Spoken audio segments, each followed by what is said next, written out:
Good afternoon. Today I'm going to share my reflection about the formative assessment assignments. So, for me, um, the formative that I created on formative.com, it provides students responses to the misconceptions for the answer choices that they have got, for the answer choices when they get them wrong.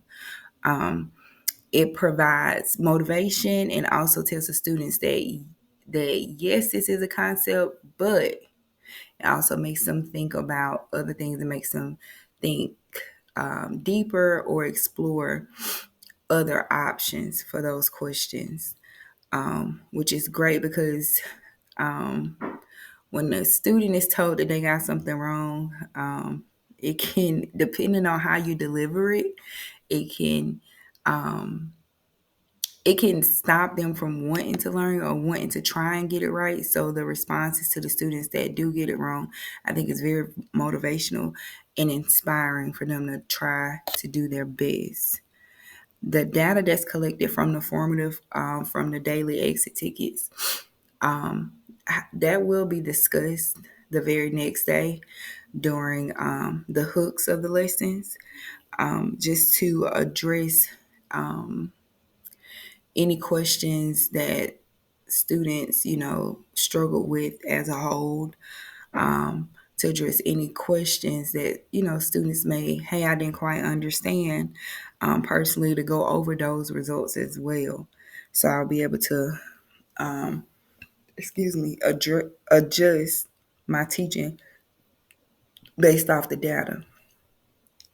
Um, And depending on that data, it also will determine how my lessons will go forward. Because if the students did not do well on exit tickets at all, that's definitely a lesson that would need to be retaught.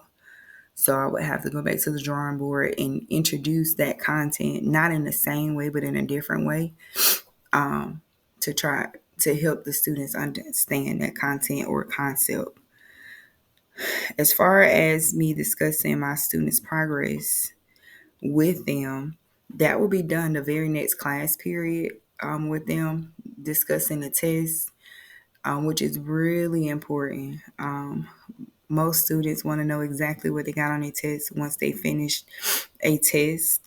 Um, but I think it's really important to be able to not only give the students that percentage of how well they did on the test, um, but also be able to go over those test questions and identify those questions that may seem challenging, and or words within those questions that may seem challenging, to help and support the kids with those questions.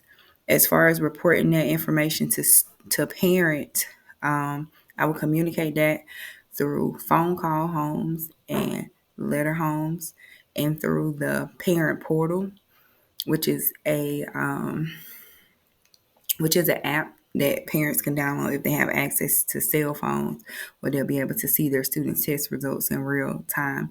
But if not, phone calls are very important, making sure that parents are aware of how their scholar did on a test, and informing them, hey, your student, your scholar didn't do so well. I need them to be studying every day, showing up for tutorial, and it's also good for getting that support. So thank you for listening.